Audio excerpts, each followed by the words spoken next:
Pernahkah Anda bertemu dengan teman remaja atau anak Anda yang masih remaja yang mengatakan bahwa punya mental illness itu cool?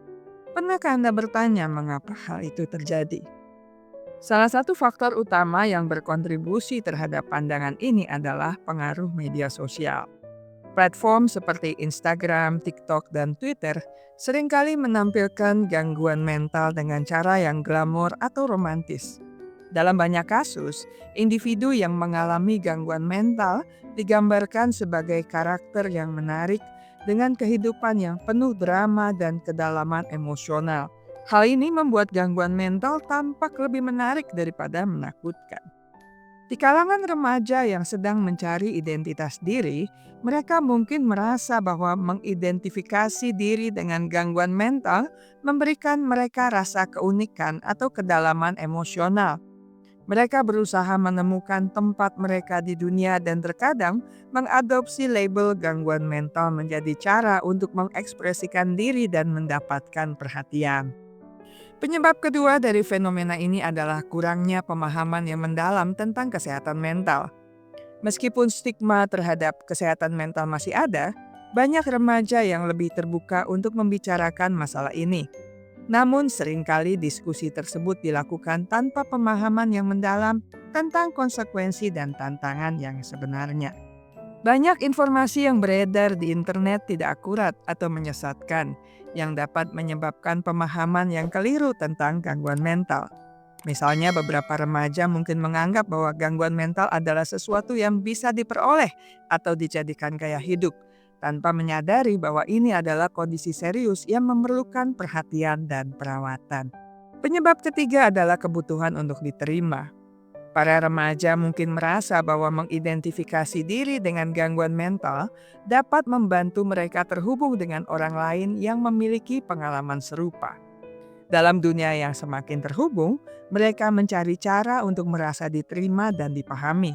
Namun, mengadopsi identitas ini tentunya tidak sehat dan dapat memperburuk kondisi mental mereka. Jadi pertanyaannya, tindakan apa yang harus dilakukan oleh orang-orang yang signifikan bagi remaja? Pertama, edukasi kesehatan mental. Orang tua, guru, dan profesional kesehatan mental harus memberikan pendidikan yang tepat tentang kesehatan mental. Ini termasuk penjelasan tentang apa itu gangguan mental, gejalanya, dan dampaknya. Diskusi terbuka tentang kesehatan mental di rumah dan di sekolah sangat penting untuk mengurangi stigma dan meningkatkan pemahaman.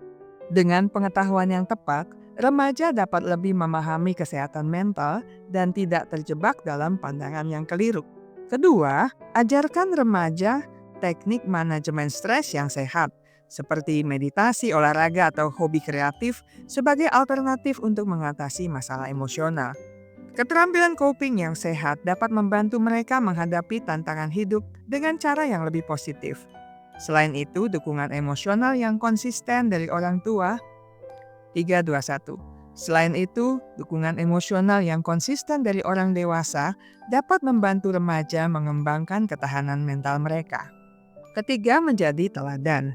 Orang dewasa harus menjadi teladan dalam cara mereka berbicara tentang kesehatan mental dan bagaimana mereka mengelola stres dan emosi mereka sendiri. Tunjukkan bahwa mencari bantuan profesional adalah langkah yang positif dan penting ketika menghadapi masalah kesehatan mental. Dengan menjadi contoh yang baik, orang dewasa dapat menginspirasi remaja untuk mengambil langkah yang sama. Keempat, ciptakan lingkungan yang mendukung, di mana remaja merasa aman untuk berbicara tentang perasaan mereka tanpa takut dihakimi. Tawarkan dukungan emosional yang konsisten dan tunjukkan bahwa Anda peduli dengan kesejahteraan mereka. Lingkungan yang mendukung dapat membantu remaja merasa lebih nyaman untuk berbagi pengalaman dan mencari bantuan ketika diperlukan. Penting bagi orang-orang yang signifikan dalam kehidupan remaja untuk memahami fenomena ini dan mengambil langkah proaktif untuk mendidik, mendukung, dan membimbing mereka. Dengan pendekatan yang tepat, kita dapat membantu remaja memahami kesehatan mental dengan cara yang lebih sehat dan realistis, serta mengurangi stigma yang masih ada.